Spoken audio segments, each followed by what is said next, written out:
దీవెనకరమైన తలంపులను కలిగి ఉన్నందుకై మీకు స్తోత్రాలు చెల్లిస్తూ ఉన్నాం.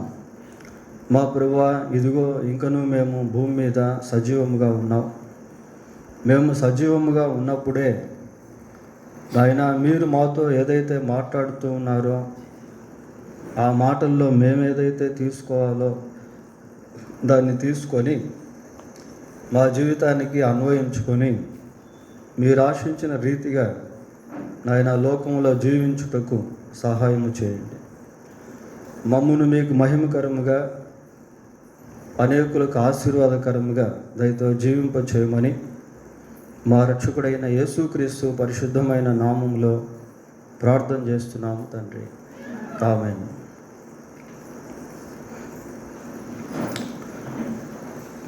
బైబిల్ గ్రంథంలో నుండి మత్తయి రాసిన సువార్త, మత్తయి సువార్త 20వ అధ్యాయం 16వ వచనాన్ని చదువుకుందాం. 20వ అధ్యాయము. ఈ ప్రకారమే కడపటి వారు మొదటివారు అగుదురు, మొదటివారు కడపటి వారు అగుదురు.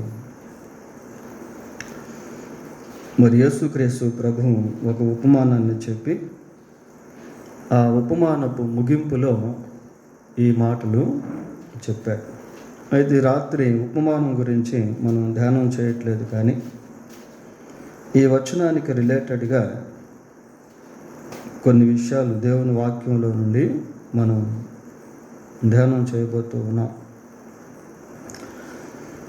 సెక్యులర్గా మనం ఆలోచన చేసినప్పుడు లోకపరంగా ఈ మొదటివారు కడపటి వారు అవడం, కడపటి వారు మొదటి వారు అవ్వడం, ఇలాంటివి మనం చూస్తూ ఉంటాం.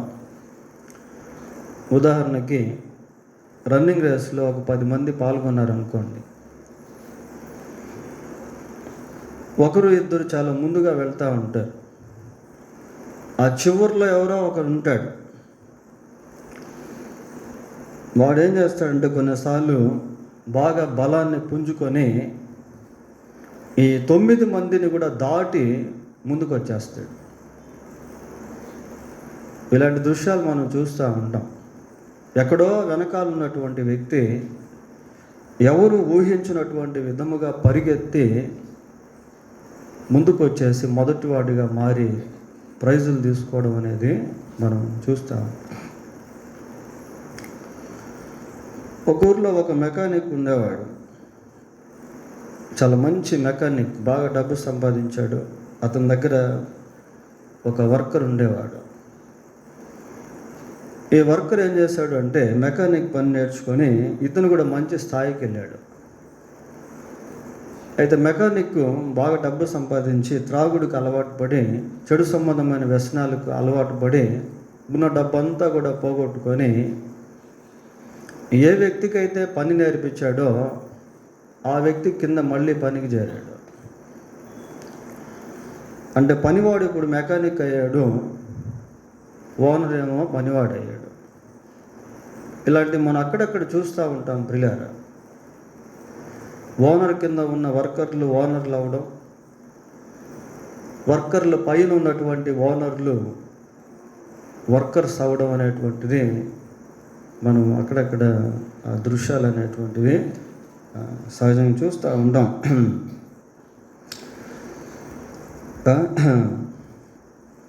ఒక ఊర్లో 2 స్టూడెంట్స్ ఉన్నారు. ఒక బాబు ఏమో 9th క్లాస్ చదువుతున్నాడు, ఇంకొక బాబు ఏమో 10th క్లాస్ చదువుతూ ఉన్నాడు. ఇద్దరు పరీక్షలు రాశారు. 10th క్లాస్ వాడు ఫెయిల్ అయ్యాడు, 9th క్లాస్ వాడు పాస్ అయ్యాడు. ఇప్పుడు 9th క్లాస్ వాడు ఎన్నో క్లాస్కి వచ్చాడు? 10th వచ్చాడు. మళ్ళీ 10thలో ఇద్దరు పరీక్షలు రాశారు. మళ్ళీ మొదటి వాడు 10th క్లాస్ చదివినవాడు ఫెయిల్ అయ్యాడు, 9th నుంచి 10thకి వచ్చినటువంటి వాడు పాస్ అయ్యాడు. వీడేమో ఇంటర్కి వెళ్ళిపోయాడు. వాడు 2 సంవత్సరాల నుంచి 10thలోనే ఉన్నాడు. అంటే 9thలో ఉన్నటువంటి వాడు 9th పాస్ అయ్యి 10thకి వచ్చి 10thలో మళ్ళీ పాస్ అయ్యి ఇంటర్కి వెళ్ళిపోయాడు. వీడు మాత్రం అక్కడే ఉండిపోయాడు. వీడు మొదటి వాడు అయిపోయాడు, 9th క్లాస్ వాడు. 9th క్లాస్ వాడు కడపటి వాడయ్యాడు, 10th క్లాస్ వాడు మొదటి వాడు అయిపోయాడు. ఇలాగ లోకపరంగా ఈ స్థాయిలు, హెచ్చు తగ్గు స్థాయిలు అనేటువంటివి మనం చూస్తూ ఉంటాము. మన జీవితాల్లో కూడా కొన్ని సందర్భాల్లో వాటిని మనం అనుభవిస్తూ ఉంటాం. ప్రియులారా, ఇక్కడ వాక్యం ఏం చెప్తుంది అంటే, కడపటి వారు మొదటి వారు అగుదురు, మొదటి వారు కడపటి వారు అగుదురు. ఇలాంటి దృశ్యాలు బైబిల్లో కూడా అక్కడక్కడ మనకు కనిపిస్తాయి. కొన్ని రాత్రి మనం పరిశీలన చేద్దాం. సమూయేలు మొదటి గ్రంథం 1వ అధ్యాయము 3వ వచనాన్ని చదువుకుందాం.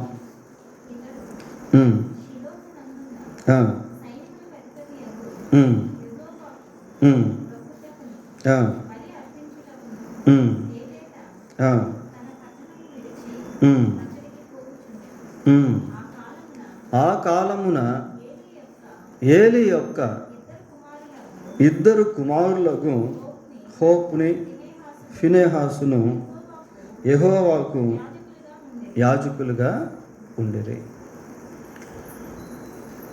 ఏలీ యొక్క 2 కుమారుల ప్రియులారా యెహోవాకు ఎలాగున్నారు?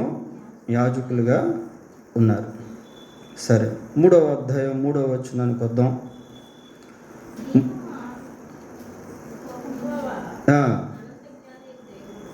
3వ అధ్యాయం 3వ వచనం అమ్మా.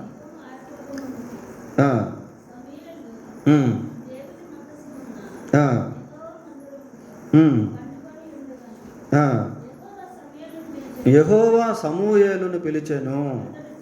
చాలు, యెహోవా సమూయేలును పిలిచెను. ప్రియులారా, ఏలీ కుమారులు యాజకులుగా ఉన్నారు, వారిని దేవుడు పిలవలేదు.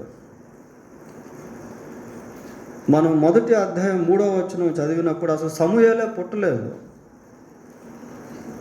సమూయేలు పుట్టకముందే ఏలీ కుమారులు షీలోహులో ఎలా ఉన్నారు?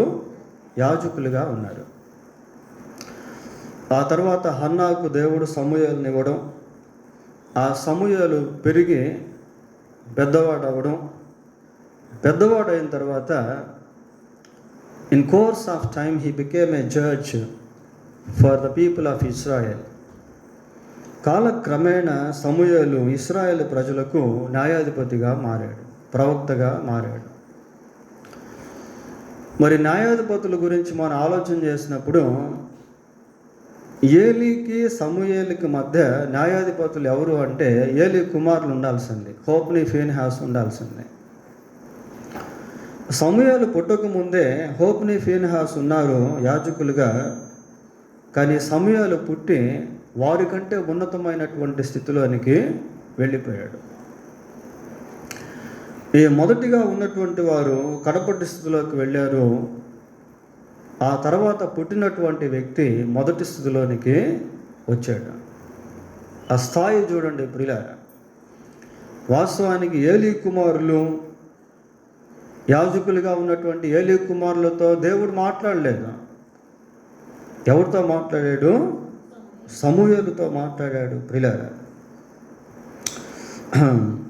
Why God spoke to Samuel? ఎందుకు దేవుడు సమూయేలుతో మాట్లాడాడు అని అంటే, మరి సమూయేలు యొక్క జీవితం దేవునికి అనుకూలంగా ఉంది. సమూయేలు దేవుని సన్నిధిలో ఎదిగినటువంటి వ్యక్తి. ఈ హోప్ని ఫీనెహాస్ వీరిద్దరు కూడా దేవుని సన్నిధిలో ఉన్నారు, కానీ దేవునిలో ఎదగలేదు. వాళ్ళు దేంట్లో ఎదిగారు తెలుసా? 2:22 చదవండి.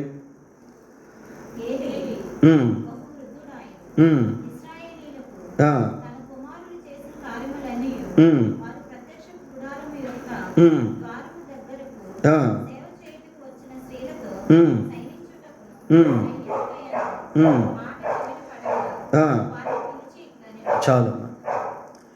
They హ్యాబిట్యుయేటెడ్ for evil things. వారు చెడు సంబంధమైనటువంటి వాటికి అలవాటు పడి వారి జీవితాల్లో ఉన్నటువంటి ఆ ఉన్నత స్థాయిని కోల్పోయారు. సమూయేలు దేవుని సన్నిధిలో ఎదిగి ఉన్నత స్థాయిని అధిగమించాడు, ప్రియులారా, అధిరోహించాడు. కనుక ఇక్కడ మొదటి వారు కడపటి వారుగా మారారు. కడపటి వాడుగా ఉన్నటువంటి సమూయేలు మొదటివాడుగా మారాడు.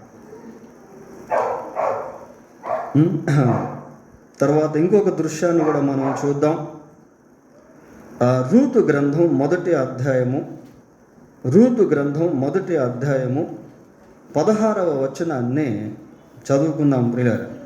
అందుకు రూతు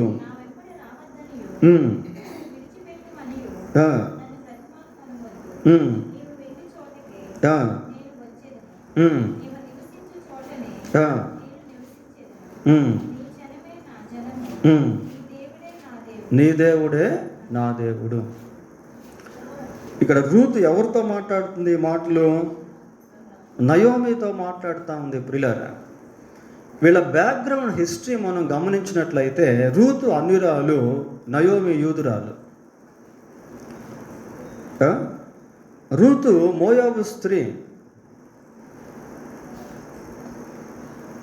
నయోమి బెత్లెహేముకు సంబంధించినటువంటి స్త్రీ. ఒక అన్యురాలు యూదురాలతో మాట్లాడుతూ ఉంది, నీ దేవుడే నా దేవుడు అంటుంది. కానీ నయోమి ఏమంటుంది తెలుసా దేవుని గురించి? ఆ మొదటి అధ్యాయం 13వ వచనం చివరి భాగం చదవండి. మొదటి అధ్యాయం 13వ వచనం చివరి భాగంలో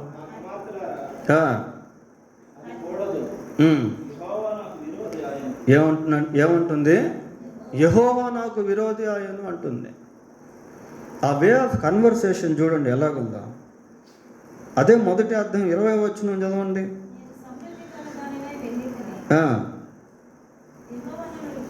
యెహోవా నన్ను ఏమి లేని దానిగా చేశాడు. రిక్తురాలంటే అదే కదా. పోయేటప్పుడేమో సమృద్ధిగా వెళ్ళాను, వచ్చేటప్పుడు అసలు ఏమి లేని దానిగా వచ్చానంటే బాగుండేది. ఏమని చెప్తుంది? The talk that she had blame God. ఆ మాట్లాడుతున్నటువంటి మాటలు దేవుణ్ణి నిందించేటువంటి విధంగా ఉన్నాయి, ప్రియులారా. నిందించేటువంటి విధంగా ఉన్నాయి. ఈమెమో యూదురాలైనప్పటికీ, రూతు అన్యురాలైనప్పటికీ దేవుణ్ణి హత్తుకునేటువంటి విధంగా ఉంది. నీ దేవుడే నా దేవుడు అంటుంది. నా దేవుడు, your God is my God. కానీ ఈమెమో దేవుని గురించి మాట్లాడుతూ యెహోవా నాకు విరోధి అయ్యాడు, నేను సమృద్ధిగా వెళ్ళాను, యెహోవా నన్ను రిక్తురాలుగా తీసుకుని వచ్చాడు. ఈ మాట్లాడేటువంటి మాట ఎలాగున్నాయంటే దేవుణ్ణి నిందించేటువంటివిగా ఉన్నాయి. ఈ రోజుల్లో పరిస్థితి ఎలాగుంది అంటే, సంవత్సరాల తరబడి క్రైస్తవులుగా ఉన్నటువంటి వారి కంటే మధ్యలో మారు మనసు పొందినటువంటి అన్యులు మంచి భక్తి జీవితంలోనికి వచ్చేటువంటి వారుగా ఉన్నారు, ప్రియులారా. నేను మారు మనసు పొందిన రోజుల్లో నాకు ఒక కుటుంబం తెలుసు. వాళ్ళు క్రిస్టియన్స్, మందిరానికి వెళ్ళేవాళ్ళు, చర్చికి వెళ్ళేవాళ్ళు. నేనప్పుడు విగ్రహారాధికుడిగా ఉండేవాడిని. నా నొసటిని ఎప్పుడు బొట్టు ఉండేది, నా చేతికి ఎప్పుడు తాడు ఉండేది, నా మొలతాడులో ఒక రాగి రేపు ఉండేది. ఎక్కడ బొమ్మలు కనిపిస్తే అక్కడ మొక్కునేవాడిని. వివిధ రకాల ఆచారాలు, అలవాట్లు, భక్తి సంబంధమైన సాంప్రదాయాలు ఆచరిస్తూ ఉండేవాడిని. వాళ్ళేమో క్రైస్తవులుగా ఉండేవాళ్ళు. వాళ్ళకి 2 ఆడపిల్లలు ఉండేవాళ్ళు. ఆ 2 ఆడపిల్లలు చదివేటువంటి స్కూల్లోనే నేను చదువుకున్నాను. నేను అప్పుడప్పుడు వాళ్ళ ఇంటికి వెళ్తున్నప్పుడు వాళ్ళు సినిమాలు చూస్తూ ఉండేవాళ్ళు టీవీలో ఆ రోజుల్లో. తర్వాత బొట్లు కూడా పెట్టుకునేవాళ్ళు. నేను అన్యుడిగా ఉండి విగ్రహం సంబంధమైన ప్రసాదాలు తీసుకెళ్ళి వాళ్ళకి ఇస్తూ ఉంటే వాళ్ళు తీసుకునేవాళ్ళు, తినేవాళ్ళు కూడా. వాళ్ళతో కలిసి నేను కూడా ఒకసారి సినిమాకి వెళ్ళాను.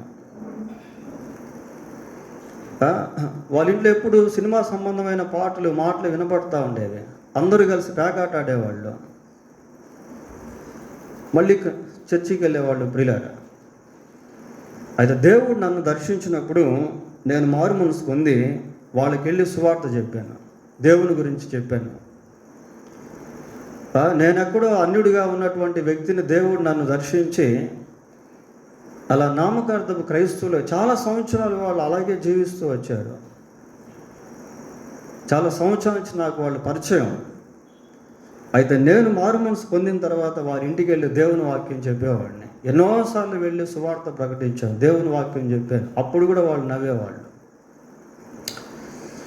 ప్రియుల, కొద్దిమంది క్రైస్తవుల కంటే అన్యులు దేవుని నమ్ముకున్నాక వీళ్ళకంటే వాళ్ళు ఒక ఉన్నత స్థాయిలోనికి వెళ్ళిపోతారు. ఒక క్రైస్తవ విశ్వాసం ఒక అన్యురాలిని సంఘానికి తీసుకొచ్చింది. అన్యురాలేమో క్రమంగా దేవుని సన్నిధికి వచ్చేస్తూ ఉంది ప్రియులారా. But she is unable to come to the presence of God even though she was a Christian or a believer. తీసుకొచ్చిన ఆమెమో క్రమంగా దేవుని సన్నిధికి వస్తుంది. ఆమె నడిపించినటువంటి వ్యక్తి ఏమో వెనకబడిపోయింది. Today the trend is the same thing. Many people who are called the christians are sailing the same boat. క్రైస్తవులుగా పిలువబడుతున్నటువంటి వారు ఈ రోజుల్లో అలాగే ఉన్నారు ప్రియులారా. ఇక్కడ రూతును గురించి మనం ఆలోచన చేస్తే రూతు స్థాయి చాలా ఉన్నత స్థితిలోనికి వెళ్ళిపోయింది. కానీ నయోమి యూదురాలుగా పిలువబడుతూ ఉన్నప్పటికీ ఈమె భక్తి జీవితంలో లోటుపాట్లు కనిపిస్తూ ఉన్నాయి. ఈమె మాట్లాడే విధానం డిఫరెంట్గా ఉంది. మత్తయి సువార్త 1వ అధ్యాయం 5వ వచనం. 1వ అధ్యాయం 5వ వచనం.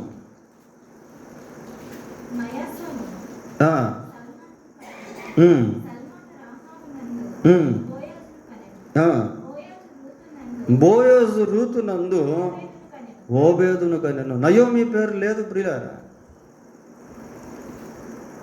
Once upon a time she was a Gentile woman. Now she was a Jew.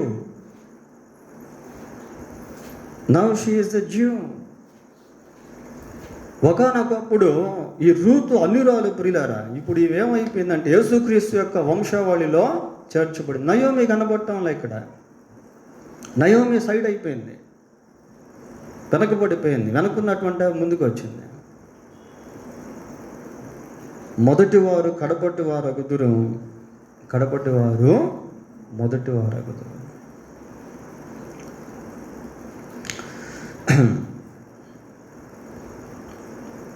ఇంకొక దృశ్యాన్ని కూడా బైబిల్లో మనం చూద్దాం.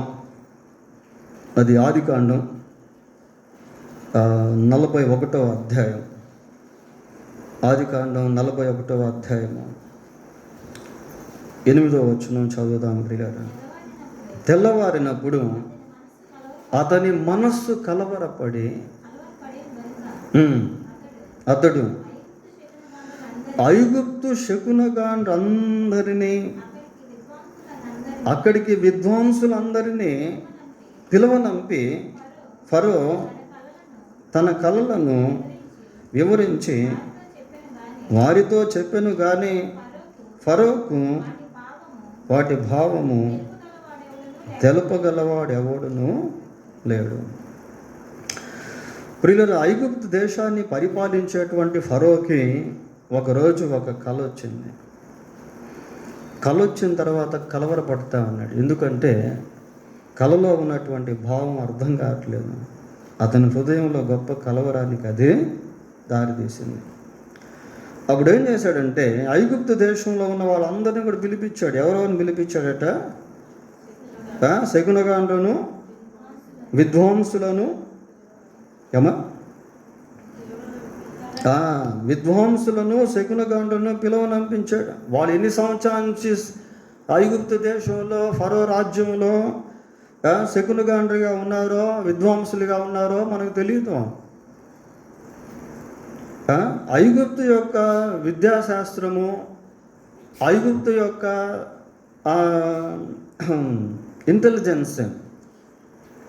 ఇంటలెక్చువల్ థింగ్స్, ఈ జ్ఞాన సంబంధమైనటువంటివి చాలా పాపులర్ ఆ రోజుల్లో. వాళ్ళ టెక్నాలజీ కూడా చాలా శ్రేష్టం, చాలా ఉన్నత స్థితికి సంబంధించినటువంటిది. మరి విద్వాంసులు శకునగాండ్రు ఎన్ని సంవత్సరాల నుంచి ఉన్నారు ఐగుప్తు దేశంలో మనకు తెలియదు. కానీ ఫరోకు వచ్చినటువంటి కళకి సరైన విధానంలో జవాబు చెప్పలేకపోతున్నారు. అటువంటి సమయంలో యోసేపు జ్ఞాపకం చేయబడ్డాడు. 41:14 చదవండి. ఫరో యోసేపును పిలువనంపెను కాబట్టి చెరసాలలో నుండి అతన్ని త్వరగా రప్పించురి. క్షౌరము చేయించుకొని మంచి బట్టలు కట్టుకొని ఫరో యొద్దకు వచ్చింది. ప్రియులారా, only a single day God exalted Joseph among the people of Egyptians. ఒకే ఒక్క రోజు మరి దేవుడు ఐగుప్తు దేశపు ప్రజలందరి మధ్య యోసేపును హెచ్చించాడు. ఇంకా ఆ భాగం అంతా మనం చదివితే లాస్ట్ 38వ వచనం చదవండి. తన సేవకులను చూచి ఇతని వలె దేవుని ఆత్మగల మనుష్యుడు కనుగొనగలమా అనెను. మరియు ఫరో దేవుడిదంతయు నీకు తెలియపరచను గనుక నీవలే వివేక జ్ఞానం గల వాళ్ళు ఎవరునూ లేరు. నీవు నా ఇంటికి అధికారమై ఉండవలను. నా ప్రజలందరూ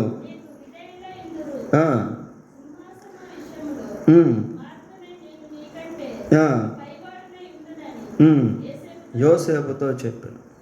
చూడండి ప్రియులారా, ఓన్లీ ఎ సింగిల్ డే, ఒకే ఒక రోజు దేవుడు యోసేపును ఐగుప్తు సామ్రాజ్యంలో అత్యధికమైనటువంటి స్థాయిలోనికి తీసుకుని వెళ్ళిపోయాడు. అంతకుముందు ఆ విద్వాంసులు, ఆ శకునగాండు ఎన్ని సంవత్సరాల నుంచి ఉన్నారో మనకు తెలియదు ప్రియులారా. కానీ ఒకే ఒక రోజు దేవుడు యోసేపును అలాగున హెచ్చించాడు. It is the Hercules task. ఇది అసాధ్యమైనటువంటి కార్యము ప్రియులారా, ఇంపాసిబుల్. అటువంటి హెవెన్ అండ్ ద ట్రై, అటువంటి ఎంత విశ్వ ప్రయత్నం చేసినప్పటికీ ఆ ఫరోకు వచ్చినటువంటి కళకు, దాని భావానికి యొక్క అర్థం వాళ్ళు చెప్పలేకపోయారు.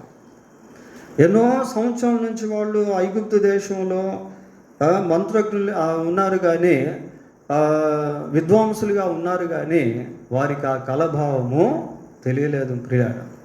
ఆ ఒక్క క్షణంలోనే, ఆ ఒక్క రోజులోనే యోసేపును తీసుకుని వచ్చి, మరి యోసేపు దేవుని యొక్క సహాయంతో ఫరో యొక్క కళను, దాని భావాన్ని తెలియపరిచినప్పుడు దేవుడు యోసేపును బహుగా హెచ్చించాడు.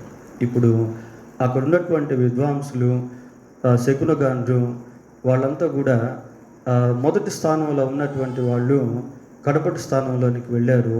ఎక్కడో జైల్లో మూలుగుతున్నటువంటి వ్యక్తి ఉన్నత స్థానంలోనికి తీసుకుని రాబడ్డాడు.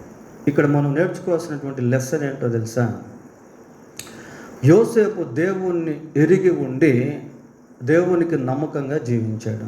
That is the lesson that we should learn from this passage. ఇక్కడ మనం నేర్చుకోవాల్సిన విషయం ఏంటి అంటే, యోసేపు దేవుణ్ణి ఎరిగి ఉండి దేవునికి నమ్మకంగా జీవించాడు. బ్రిలియన్. దేవుణ్ణి ఎరిగి జీవించే జీవితంలో ఎన్ని కష్టాలు వచ్చినా, శ్రమలు వచ్చినా, బాధలు వచ్చినా, ఇరుకులు వచ్చినా, ఇబ్బందులు వచ్చినా, నీవు నమ్మకంగా ఉన్నట్లయితే one day or the other God will definitely exalt you. నీవు దేవుణ్ణి ఎరిగి ఎన్ని శ్రమలు, కష్టాలు, నిందలు వచ్చినా కూడా నమ్మకంగా ఉన్నట్లయితే దేవుడు నిన్ను హెచ్చిస్తాడు. నిన్ను పై స్థాయిలోనే ఉంచుతాడు, తలగానే ఉంచుతాడు, తోకగా ఉంచడు.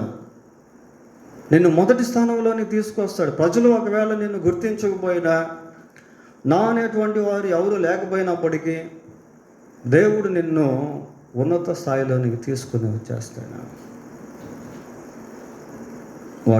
వాళ్ళు మొదటి స్థాయిలో ఉన్నటువంటి వాళ్ళు కడపటి స్థాయిలోనికి వెళ్ళారు.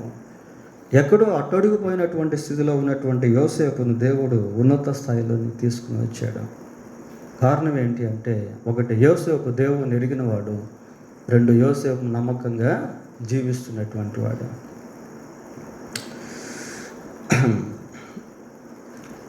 జీవిస్తున్నటువంటి వాడు ప్రియులారా.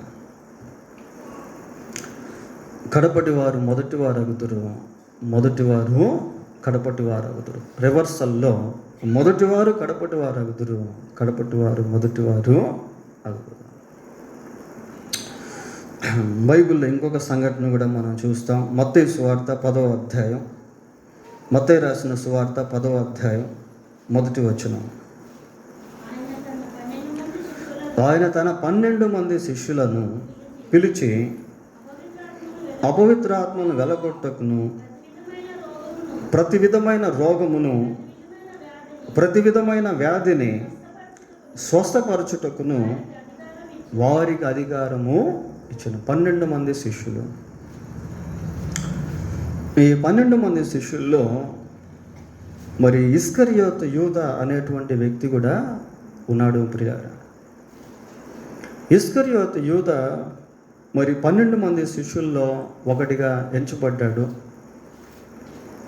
యేసు ప్రభుతో సుమారుగా 3.5 సంవత్సరాలు నడిచినటువంటి వాడు, అనేకమైనటువంటి అద్భుతాలు చూసినటువంటి వాడు. ఒకవేళ అతని ద్వారా కూడా అనేక అద్భుతాలు జరిగి ఉండవచ్చు అంటే ఈ వచనాన్ని బట్టి. Judah tasted the love of Christ, his compassion, his protection. యూదా యేసుక్రీస్తు యొక్క ప్రేమను, కనికరాన్ని, కాపుదలను అనుభవించినటువంటి వాడు. దోణిలో తుఫాను రేగి దోణి మునిగిపోతున్నటువంటి సమయంలో ప్రభువు వారిని కాపాడాడు. ప్రభువును బట్టి ఎంతో ఘనత సంపాదించుకున్నటువంటి వ్యక్తి ఇస్కరియోతు యూదా. అతని ముగింపు జీవితానికి వచ్చేసరికి హీ కమిటెడ్ సూసైడ్, ఆత్మహత్య చేసుకొని చనిపోయాడు ప్రియులారా. He lost privileges, divine privileges. అతనికి ఇవ్వబడినటువంటి పరలోక సంబంధమైన ఆధిక్యతలు అన్నిటినీ కూడా కోల్పోయాడు. అతను చనిపోయేటువంటి సమయంలో మనస్సాక్షి ఎలాగుంది అంటే నేరారోపణ చేసేటువంటి మనస్సాక్షిగా ఉండి చనిపోయాడు. సరిచేసుకోలేనటువంటి మనస్సాక్షితో చనిపోయాడు. అపరాధ భావనతోనే మరణించాడు ప్రియులారా. ఎందుకు అతని యొక్క స్థితి అంత దుర్భరమైనటువంటి స్థితిలోనికి వెళ్ళిపోయింది? ప్రభువుతో పాటు 12 మంది శిష్యుల్లో ఒకటిగా ఎంచుకున్నటువంటి వ్యక్తి, గొప్ప ఆధిక్యతను పొందుకున్నటువంటి వ్యక్తి, అధికారాన్ని పొందుకున్నటువంటి వ్యక్తి, ప్రజలు ప్రభువును చూస్తే ప్రభువుతో పాటు కనిపించినటువంటి వ్యక్తి అర్ధాంతరంగా తన జీవితాన్ని ముగించేసుకున్నాడు. Why? What is the reason of his ending of life? అతని జీవితానికి ముగింపు కారణం ఏంటి అని అంటే he has the love of money, he had the lust of money, ధనాపేక్ష ప్రియులారా. అతను ప్రభువుతో వెంబడిస్తూ ఉన్నప్పటికీ అతనిలో ఒక ధనాపేక్ష అనేది ఉండేది. అతనిలో ఉన్నటువంటి ధనాపేక్షను బట్టి అతడు ప్రభువును వెంబడిస్తూ ఉన్న సైతాను అతన్ని వెంబడించేవాడు. చూసారా? పాపం పట్ల ఎవరికైతే ఆసక్తి ఉంటుందో వాళ్ళను సైతాను వెంటాడుతూ ఉంటాడు. ఎక్కడో ఒక దగ్గర ఏదో ఒక విధంగా వారిని పడేసేదానికి ఎదురు చూస్తూ ఉంటాడు. ఇస్కరియోతు యూదా జీవితంలో అదే జరిగింది ప్రియులారా. Actually he was a treasurer, కోశాధికారి. కరెక్ట్గా చెప్పాలి అంటే 12 మంది శిష్యుల్లో డబ్బు సంచి ఎవరి దగ్గర ఉండేది? యూదా దగ్గర ఉండేది. పోనీ నమ్మకంగా ఉన్నాడా? లేదు. He was stealing the money. ఆ డబ్బును దొంగతనం చేస్తూ వచ్చాడు. చివరికి ఆ ధనాపేక్ష ఏం చేసిందంటే తను ప్రేమించినటువంటి ప్రభువును కూడా అమ్మేసేటట్టు చేసింది.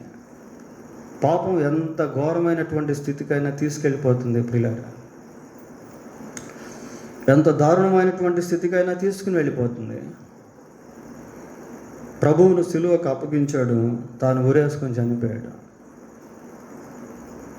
ఆ తర్వాత ఏమైందంటే అతని స్థానంలో ఇంకొక వ్యక్తి వచ్చాడు. చూడండి, మత్తయి అపోస్తలుల కార్యం 1వ అధ్యాయము 25-26 వచనాలు. తన చోటుకు పోవుటకు యూదా తప్పిపోయి పోగొట్టుకొనిన ఈ పరిచర్యలోను అపోస్తలత్వములోను పాలు పొందుటకు వీరిద్దరిలో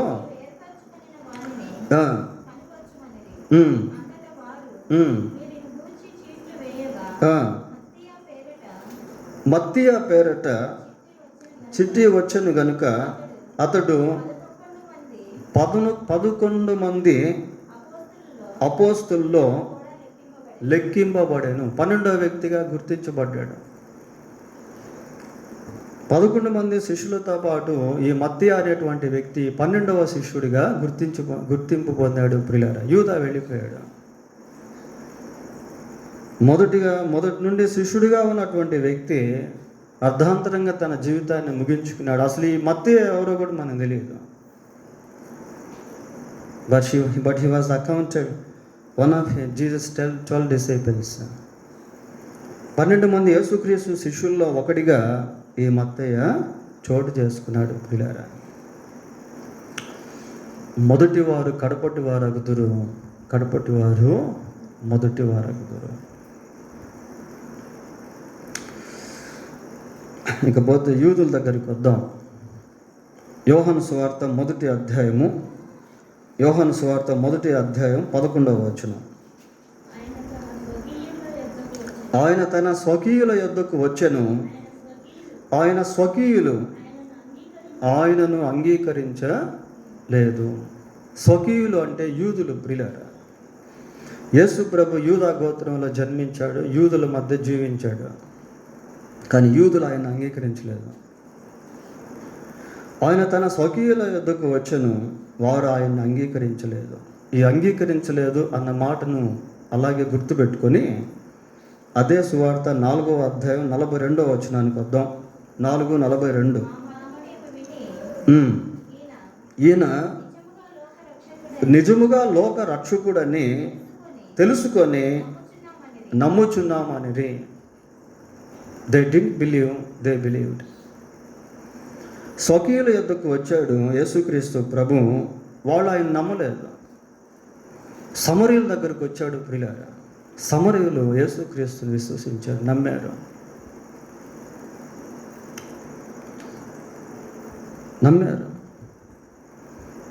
అన్యులు యేసుక్రీస్తుని నమ్ముట వలన వాళ్ళు ప్రభువుకు ఒక సంఘముగా మార్చబడ్డారు. ఇప్పుడు యూదులు, మొదటిగా ఉన్నటువంటి యూదులు వెనక్కి వెళ్ళిపోయారు. సంఘం మొదటిగా వచ్చింది. ప్రియులారా, యూదులు ఎంతమంది అంటే సింపుల్గా మనం చెప్పొచ్చు ఇంతమంది అని క్యాల్కులేషన్ వేస్తే. సంఘం ఎంతమంది అంటే మనం చెప్పలేము. ఎందుకు అంటే యూదుల కంటే విస్తారమైనటువంటి సంఖ్య సంఘానికి వచ్చింది. ప్రియులారా, సార్వత్రిక సంఘంలో ఎన్ని కోట్ల మంది ఉన్నారో వీ కాంట్ కౌంట్. యూదులు ఎంతమంది అన్నారంటే సునాయాసంగా చెప్పొచ్చు. యూదులకు ఏ దేశం అంటే యెరూషలేము అని చెప్పొచ్చు. సంఘానికి ఏ దేశం అంటే అన్ని దేశాలు సంఘానివే. చూడండి, ఎంత ఉన్నతమైనటువంటి స్థితిలోనికి దేవుడు తన సంఘాన్ని తీసుకుని వచ్చాడు. ఉన్నతమైనటువంటి స్థితిలోనికి దేవుడు తన సంఘాన్ని తీసుకుని వచ్చాడు. ప్రియులారా, యూదులు వెనక్కి వెళ్ళిపోయారు, సంఘము ముందుకు వచ్చింది. రోమాపత్రిక 9వ అధ్యాయము 30-31 వచనం. అట్లయితే మనమేమందుము, నీతిని వెంటాడని అన్యజనులు నీతిని అనగా విశ్వాస మూలమైన నీతిని పొందిరి. విశ్వాస మూలమైన నీతిని అన్యజనులు పొంది సంఘముగా మారారు. అయితే ఇశ్రాయేలు నీతి కారణమైన నియమమును వెంటాడినను ఆ నియమమును అందుకొనలేదు. వీళ్ళు అందుకున్నారు, పొందుకున్నారు, వాళ్ళు అసలు ఇంతవరకు అందుకోనే లేదు. ప్రియులారా, చూడండి, సంఘానికి వారికి మధ్య ఉన్నటువంటి వ్యత్యాసం. యేసు ప్రభు ఆకాశ మండలానికి వచ్చినప్పుడు అక్కడ ఒక మాట మనం చదువుతాం, క్రీస్తునందుండి మృతులైన వారు మొదట లేతురు. God has given the church first priority in rapture. ఎత్తబడుటలో దేవుడు సంఘానికి ప్రథమ స్థానాన్ని అనుగ్రహించాడు. సంఘానికి ముందే యూదులు ఉన్నారు, కానీ వాళ్ళు కడపటి వారయ్యారు. కడపటి స్థితిలో ఉన్నటువంటి అన్యులు సంఘముగా మారి మొదటి స్థితిలోనికి వచ్చారు. కడపటి వారు మొదటి వారు అగుతురు, మొదటి వారు కడపటి వారు అగుతురు. పోతే ద పవర్ ఆఫ్ డెవిల్, సైతాను యొక్క శక్తి ప్రియులారా. ఇంకా లోక సంబంధమైనటువంటి సామ్రాజ్యాలు, వీటి గురించి కూడా మనం ఆలోచన చేస్తే చూడండి,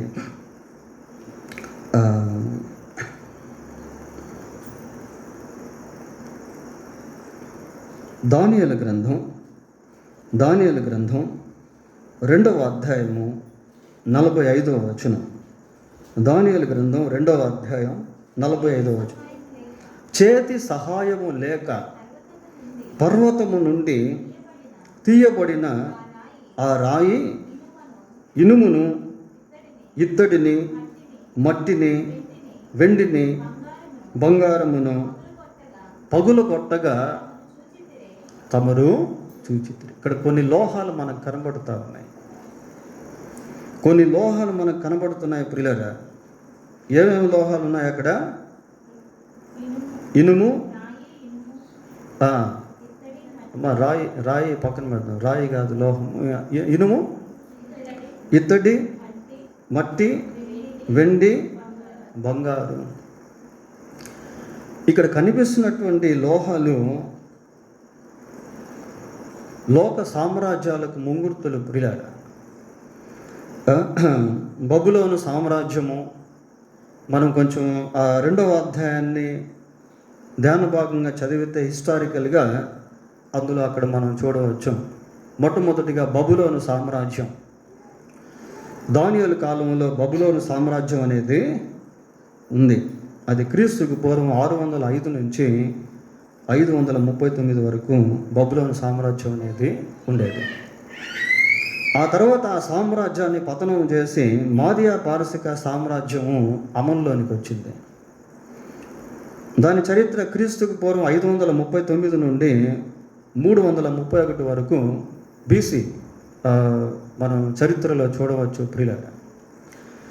ఈ మాదియా పారసిక సామ్రాజ్యాన్ని జయించి గ్రీక్ సామ్రాజ్యం పైకి వచ్చింది. ఈ గ్రీక్ సామ్రాజ్యం క్రీస్తుకు పూర్వం 331 నుండి 146 వరకు చలామణిలో ఉండింది. అప్పుడు అలెగ్జాండర్ ది గ్రేట్ గ్రీక్ పరిపాలన జరిగించాడు. గ్రీక్ వీరుడు అతను. ఆ తర్వాత గ్రీక్ సామ్రాజ్యాన్ని రోమా సామ్రాజ్యం జయించి క్రీస్తుకు పూర్వం 146 నుండి క్రీస్తు శకం దాదాపు 1476 సంవత్సరం వరకు అది అమల్లో ఉంది. ఈ సామ్రాజ్యాలు ప్రపంచ చరిత్రలో చాలా ప్రత్యేకమైనటువంటి సామ్రాజ్యాలు. అయితే ఇక్కడ ఒక మాట మనం చూస్తున్నాం, ఏంటి అంటే చేతి సహాయము లేకుండా, ఇంకోసారి చదవండి. చేతి సహాయము లేక పర్వతము నుండి తీయబడిన ఆ రాయి ఇనుమును చాలను. ఆ రాయి ప్రియులారా, చేతి సహాయం లేక తీయబడినటువంటి ఆ రాయి ఇక్కడ ఉన్నటువంటి లోహాలు అన్నిటిని కూడా ముక్కలు ముక్కలు చేసేసింది. ఆ రాయి ఏంటి అంటే యేసుక్రీస్తు యొక్క సామ్రాజ్యం. యేసుక్రీస్తు యొక్క సామ్రాజ్యం ప్రియులారా, అది ప్రారంభంలో కనబడలేదు. అయితే యేసుక్రీస్తు యొక్క సామ్రాజ్యం వచ్చి ఈ రాజ్యాలన్నింటినీ కూడా పతనం చేసేసింది. ఇప్పుడున్న రాజ్యాలన్నీ కూడా ఒకరోజు పతనం అయిపోయి యేసు ప్రభు యొక్క రాజ్యం భూమి మీద స్థాపించబడుతుంది. మొదటి రాజ్యాలన్నీ గతిస్తాయి. మధ్యలో వచ్చినటువంటి యేసుక్రీస్తు రాజ్యము అన్నిటినీ జయించి అది స్థిరస్థాయిగా నిలిచిపోతుంది ప్రియులారా. మొదటి రాజ్యాలన్నీ గతించి చివరిసారిగా వచ్చేటువంటి రాజ్యం మొదటి స్థితిలోనికి వచ్చేస్తుంది. ఇది వరల్డ్ హిస్టరీ. ఇకపోతే డీమన్స్ గురించి మనం ఆలోచన చేస్తే, ద పవర్ ఆఫ్ డార్క్నెస్, యేసు ప్రభుని తీసుకెళ్ళి సిలువేస్తూ ఉన్నారు. సిలువ వేసేటువంటి సమయంలో ఆయన్ని గెత్సెమనెలో బంధించి మరి తీసుకెళ్ళి చిత్రహింసలు చేస్తూ ఉన్నారు ప్రియులారా. ఆయన ముఖం మీద ఉమ్ము వస్తున్నారు. ఆయన ముఖం మీద ముసుగు వేసి నిన్ను గుద్దిన వారెవరో ప్రవచించని చెప్తున్నారు. రక్తం వచ్చేటట్టు ఆయన హింసిస్తూ ఉన్నారు. ఒక పక్క సైనికులు, మరొక పక్క బంట్రోతులు ఆయన భయంకరంగా హింసించి లాస్ట్కి ఏం చేశారంటే తీసుకెళ్ళి సిలువ వేసేశారు. అటువంటి సమయంలో చూసే వాళ్ళందరికీ కూడా ఎలాగ అనిపించింది అంటే ప్రభువు ఓడిపోతున్నట్టుగానే అనిపించింది. ప్రభువు ఏమీ చేతగానటువంటి వ్యక్తిగా ఉన్నట్టుగా కనిపించాడు. ఆయన చూసినటువంటి ప్రజలు అవాక్కై ఉంటారు. అరే, చనిపోయినటువంటి వారిని లేపినటువంటి వ్యక్తి ఈయన కూడా చనిపోతున్నాడే. సైతాను కూడా ఒక రకంగా సంతోషించుంటాడు ప్రియులారా. అయితే ప్రభువు ఓడిపోతున్నట్టుగా కనపడి ఆయన విజయాన్ని సాధించాడు. సైతాను గెలుస్తున్నట్టుగా కనబడి చివరికి ఓడిపోయాడు. అది చాలా ఆశ్చర్యం ప్రియులారా. ఒకసారి చూడండి, హెబ్రీ పత్రిక 2వ అధ్యాయం 14వ వచనం. 2:14. కాబట్టి ఆ పిల్లలు రక్తమాంసములు గలవారై వైనందున ఆ ప్రకారమే మరణము యొక్క బలము గల వానిని, అనగా అపవాదిని మరణము ద్వారా నశింపచే. చూడండి ప్రియులారా, యేసు ప్రభు మరణిస్తూ మరణపు బలము గల అపవాదిని నశింపజేస్తూ వచ్చాడు.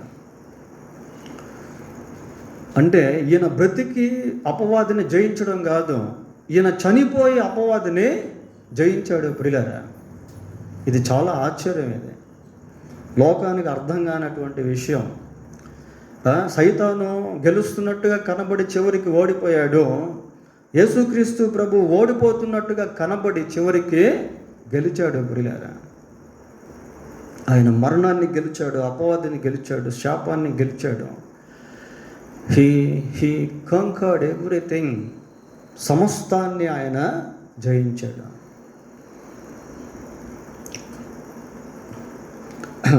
మొదటిగా ఉన్నటువంటి అపవాదికి నాశనం వచ్చింది. చివరిగా కనిపించినటువంటి యేసు ప్రభువుకి విజయం అనేది వచ్చింది. ప్రారంభంలో విజయంగా కనబడినటువంటి అపవాది ఓడిపోయాడు. ప్రారంభంలో ఓటమిగా కనిపించిన యేసుక్రీస్తు గెలిచాడు ప్రియులారా. పోతే చివరిగా మొదటివారు కడపటివారు అగుదురు, కడపటివారు మొదటివారు అగుదురు. చివరిగా యేసు ప్రభు యొక్క శిష్యులను గురించి ఒక్క విషయాన్ని మనం చూసి సందేశాన్ని ముగిద్దాం. అపోస్తుల కార్యములు మొదటి అధ్యాయము 8వ వచనాన్ని చదువుకుందాం ప్రియులారా. అయినను పరిశుద్ధాత్మ మీ మీదకి వచ్చినప్పుడు మీరు శక్తి నొందెదరు గనుక యెరూషలేములోను యూదయ సమరయ దేశములంతటను భూదిగంతముల వరకును నాకు సాక్షులై ఉందురని వారితో చెప్పాను. యేసుక్రీస్తు ప్రభు తన శిష్యులతో ఈ మాటలు చెప్తా ఉన్నాడు ప్రియులారా. ఈ శిష్యుల గురించి చెప్పాలి అంటే వీరు మొదటివారిగా ఉండి, మొదటివారిగా జీవించి, మొదటివారిగా మారారు. కొంచెం కన్ఫ్యూజ్గా ఉన్నట్టు అనిపిస్తుంది, మళ్ళీ చెప్తాను. మొదటివారిగా ఉండి, మొదటివారిగానే జీవించి, మొదటివారిగానే మారారు ప్రియులారా. అంటే వీళ్ళు యేసుక్రీస్తు ప్రభువును వెంబడించిన తర్వాత వీళ్ళు కూడా ఎన్నో శ్రమలు గుండా వెళ్ళారు. వీరికి కూడా ఎన్నో శోధనలు అనేటువంటివి వచ్చాయి, ఎన్నో కష్టాలు అనేటువంటివి వచ్చాయి, ఎన్నో బాధలు అనేటువంటివి అనుభవించారు, ఎన్నో వ్యాధులకు కూడా గురై ఉండొచ్చు. ఎంతోమంది వీరిని నిందించి ఉండొచ్చు, భయపెట్టి ఉండవచ్చు. అయితే మొదటిగా వారిగా ఉన్నటువంటి వారు మొదటివారిగానే జీవిస్తూ వచ్చారు ప్రియులారా. ఎక్కడ కూడా తప్పిపోలేదు. ఎక్కడ కూడా బ్యాక్ స్లైడ్ అయిపోలేదు, వెనక్కి వెళ్ళిపోలేదు. మొదటివారిగా ఉన్నటువంటి శిష్యులు మొదటివారిగానే జీవిస్తూ వచ్చారు. How it was possible for them, వారికి ఎలా ఇది సాధ్యము అంటే, they kept their prayer life, they kept their faith, they kept their godly life. ప్రియులారా, వారికి ఉన్నటువంటి ఆ భక్తిని, వారికి ఉన్నటువంటి ప్రార్థనను, వారికి ఉన్నటువంటి విశ్వాసాన్ని వాళ్ళు కాపాడుకుంటూ వచ్చారు. అందుకే మొదటివారిగానే ఉండిపోయారు, కానీ కడపటి వారిగా మారలేదు. మొదటివారిగా ఉండి మొదటివారిగా జీవించి మొదటివారిగా మారారు అని అన్నాను నేను. దేనికి మొదటివారిగా మారారు అంటే, సంఘ స్థాపనకు వాళ్ళే మొదటివారు. సంఘ పునాదులు వారి ద్వారానే వేయబడ్డాయి. ప్రియులారా, అపోస్తలుల కార్యం 2వ అధ్యాయం 1వ వచనం మనం చదివితే, they were filled with the Holy Spirit, they laid the first foundation of church. వారు పరిశుద్ధాత్మతో నింపబడి సంఘానికి పునాది వేసినటువంటి వాళ్ళు. అపోస్తలుల కార్యం 2వ అధ్యాయం 41వ వచనం కూడా మనం చూస్తాం. అపోస్తలుల బోధ యందు సంఘం గురించి మనం చూస్తాం. ప్రియులారా, God revealed his secrets to his disciples. దేవుడు తన యొక్క మర్మములను, రహస్యాలను, పరలోక సంబంధమైనటువంటి విషయాలను శిష్యులకు బయలుపరిచాడు.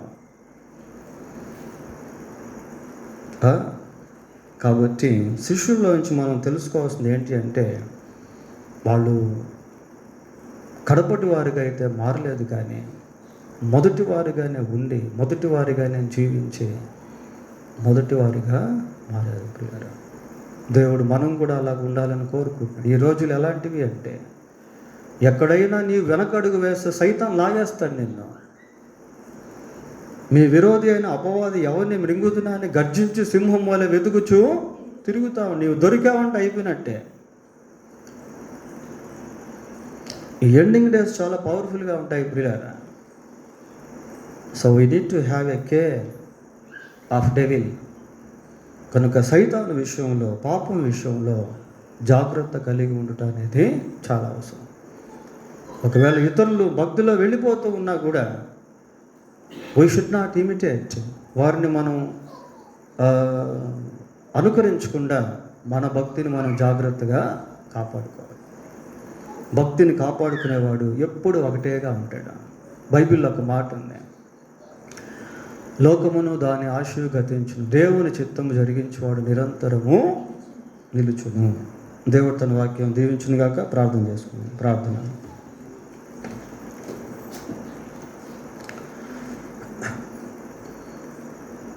చేసుకుందాం.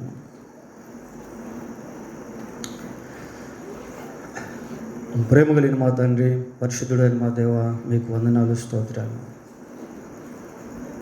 మా యొక్క ఆత్మీయ పునాదులు అన్ని సమయాల్లో, అన్ని పరిస్థితుల్లో, అన్ని స్థలాల్లో ఏకరీతిగా ఉండునట్లు సహాయం చేయండి.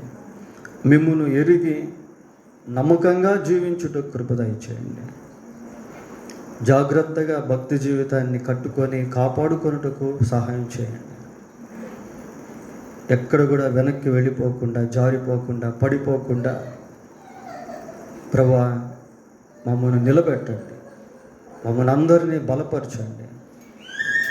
ఆయన మీ శిష్యుల వలె మమ్మల్ని జీవింపచేయండి. మీ వలె మమ్మల్ని జీవింపచేయండి.